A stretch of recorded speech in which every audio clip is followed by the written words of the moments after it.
जब आप मंदिर में प्रवेश कर रहे हैं तो सबसे पहले आपको मंदिर के शिखर को देखना है। मंदिर का शिखर, मंदिर का शिखर क्यों देखना है? कभी विचार किया कि मंदिर का शिखर क्यों बना होता है? उसमें गुंबद, गुंबद के ऊपर चोटी चोटी पे धातु लगी होती है, क्योंकि जब आप मंदिर के अंदर जाते हैं तो आपके अंदर जो विचार है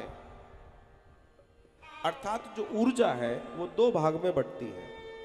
जब हम भगवान के आगे खड़े होते हैं, हाथ जोड़ते हैं, हमारे स्वयं नेत्र बंद होते हैं, हम एक अच्छे विचार में चले जाते हैं, तो हमारे अंदर से दो तरह की ऊर्जाएं फूटती हैं, एक ठंडी एक गर्म। ठंडी होती है सकारात्मक, गर्म होती है नकारात्मक। बहुत अच्छे से समझना, मेरा दावा है कल से तुम जब मंदिर जाओगे तुम्हें अलग भाव आनंद हो जाएगा, दावा है मेरा। मंदिर थोड़ी जा रहे हैं, फॉर्मेलिटी पूरी कर रहे हैं। अरे क्या कर रहे हो, कर क्या रहे हो ये तो बताओ।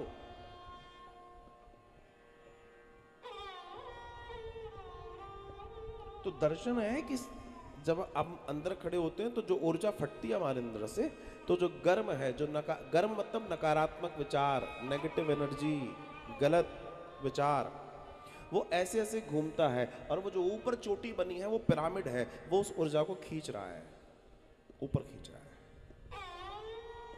और जो हमारी सकारात्मक ऊर्जा है, अच्छी ऊर्जा है, वो भगवान को देख रही है और ऐसे निकल रही है और भगवान के चारों ओर ऐसे ऐसे घूम रही है, ऐसे ऐसे भगवान के चारों ओर घूम रही है, वो सकारात्मक ऊर्जा है। तो हमारे अंदर से नकारात्मक ऊर्जा निकल के ऊपर गई और ऊपर बिल्कुल शिखर पर एक धातु लगी है, उस धातु के द्वारा वो बाहर फेंक दी जाती है। तो जो गुंबद होता है वो हमारी नकारात्मक ऊर्जा को खींचने के लिए होता है, समझ रहे? तो जब आप मंदिर में जाएं तो सबसे पहले मंदिर के शिखर का दर्शन करें, ताकि हमारे अंदर अंदर जाने के पहले कोई नकारात्मक ऊर्जा है तो वो पहले ही बाहर निकल जाए। अब विज्ञान की दृष्टि से अगर मैं आपसे बात करूं तो विज्ञान थोड़ा बहुत तो आपने पढ़ा है। नकारात्मक ऊर्जा मतलब नेगेटिव, माइनस, और उधर भी माइनस है। वो जो गुंबद के ऊपर वाला दर्शन है वो भी माइनस है। जब माइनस माइनस से मिलता है तो क्या होता है? प्लस होता है। समझ में आ गई? जब तुम्हारी नकारात्मकता उससे शिखर से टकराएगी तो तुम सकारात्मक हो जाओगे, तुम्हारी ऊर्जा बदल जाएगी, तुम्हारी सोच, विचार, दर्शन बदल जाएगा। फिर तुम परम पवित्र हो के जब मंदिर में प्रवेश करोगे, जो थोड़ी बहुत और बची होगी वो भी वहां से निकलकर ऊपर जाएगी। हम सोचते हैं मंदिर में गए, दर्शन किया और निकल लो। अरे मंदिर दर्शन के लिए नहीं है भैया, तुम गलत चक्कर में पड़ गए। मंदिर दर्शनों के लिए नहीं है, मंदिर अपने आप को एकाग्र करने के लिए है। 1 मिनट का दर्शन करो और उस मंडप में कोने में बैठ जाओ, कम से कम 2, 5, 10 मिनट वहां बैठो आंखें बंद करके, इसके लिए मंदिर है।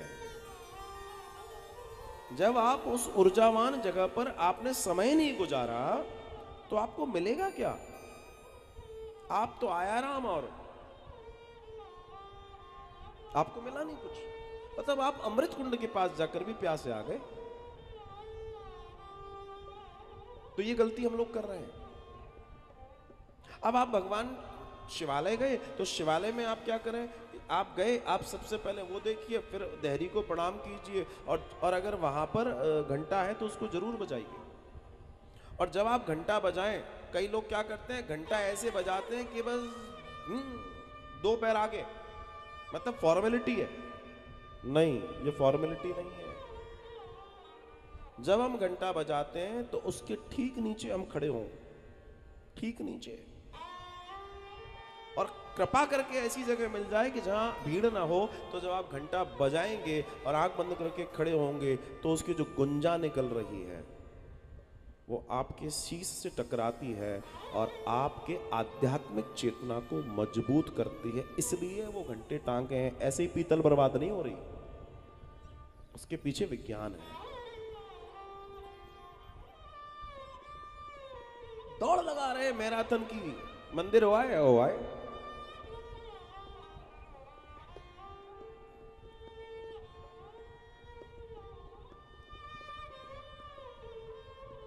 है गई पूजा, सॉरी, ये सिर्फ आपकी औपचारिकताएं हैं। मैंने एक शब्द पकड़ा है लोगों से।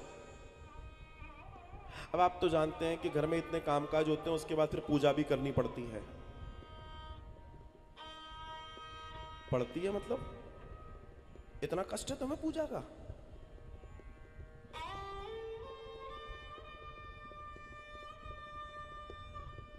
अक्सर लोगों को कहते हैं पूजा भी तो करनी पड़ती है, मंदिर भी तो जाना पड़ता है तो इतना कष्ट क्यों उठा रहे हो भाई?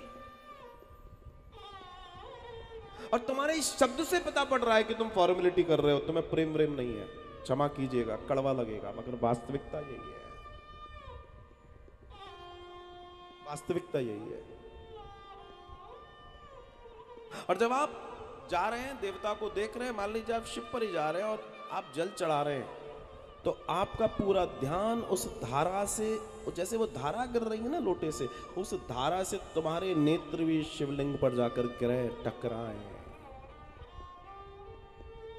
वो जल जब वहां से कई कई धाराओं में नीचे जा रहा है, तो एक एक धारा का दर्शन आप करें और आपको उसमें मुस्कुराते हो शिव, आपके मन का भाव ये हो कि शिव आप पर मुस्कुरा रहे हैं, आप तय मान के चलना कि उस मुस्कुराहट का प्रसाद आपको मिलेगा जरूर।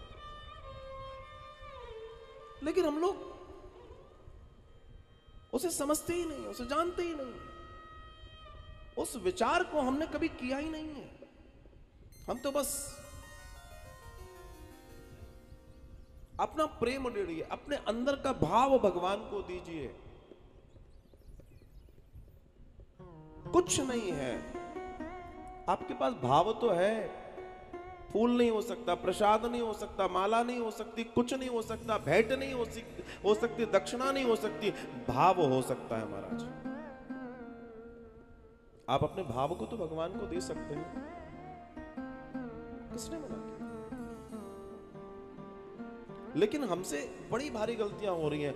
फिर ध्यान रखना, मंदिर मैराथन की दौड़ का मैदान नहीं है, वो ठहरने का, बैठने का और साधने का दर्शन है, उसे मंदिर कहते हैं। और जब आप प्रदक्षिणा करते हैं, जब आप परिक्रमा करते हैं, तो परिक्रमा करना क्यों आवश्यक है? क्योंकि वहां बहुत तेजी से बहुत सारे लोगों की सकारात्मक ऊर्जा सघन होके घूम रही है, और जब आप उसमें प्रवेश करते हैं तो आप भी उस पवित्र ऊर्जा में नहा लेते हैं, आपके काम बनते हैं। इसलिए वो परिक्रमा आवश्यक है।